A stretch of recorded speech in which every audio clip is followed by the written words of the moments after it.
Hi, my name is Bianca Romo. I'm a sixth-year PhD student at Dartmouth College, specifically in the cancer biology program. Just a little bit about me.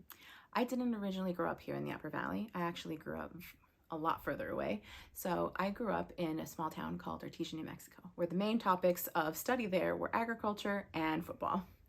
So after I graduated high school, I decided to move a little out east and go to San Antonio, Texas for my undergrad or to college.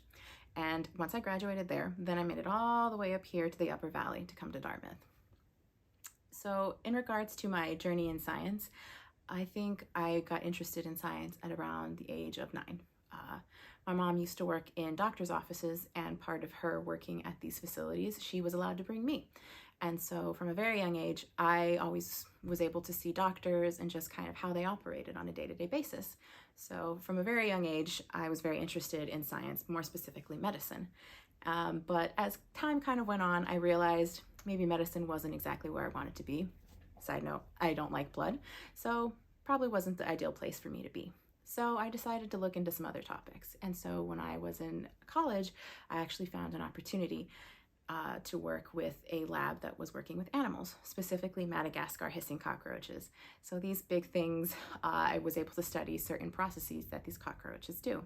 Well, lo and behold, this was something that I was very much interested in, not the cockroaches, but doing science and kind of asking these difficult questions and trying to figure out what it all means.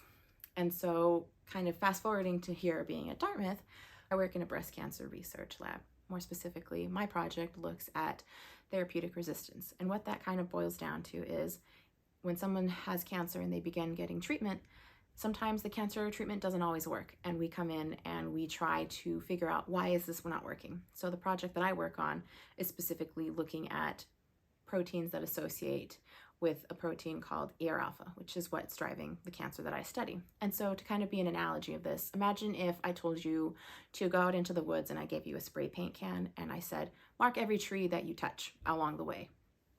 And so that's what this does. This project focuses on is marking every interaction that occurs. And then I take all these interactions that kind of happened and try to see which one was the most important interaction to try to determine, is this what's really causing resistance or no longer responding to treatment to occur. So I have actually found a protein, specifically TRIM33, and I'm looking at different ways in which it's actually helping the cancer to survive. And if we can figure out the ways that it helps cancer to survive, we can hopefully go after these particular processes and hopefully create therapeutics that could prevent this benefit to the cancer itself, and hopefully work on making more therapeutics that can help more people.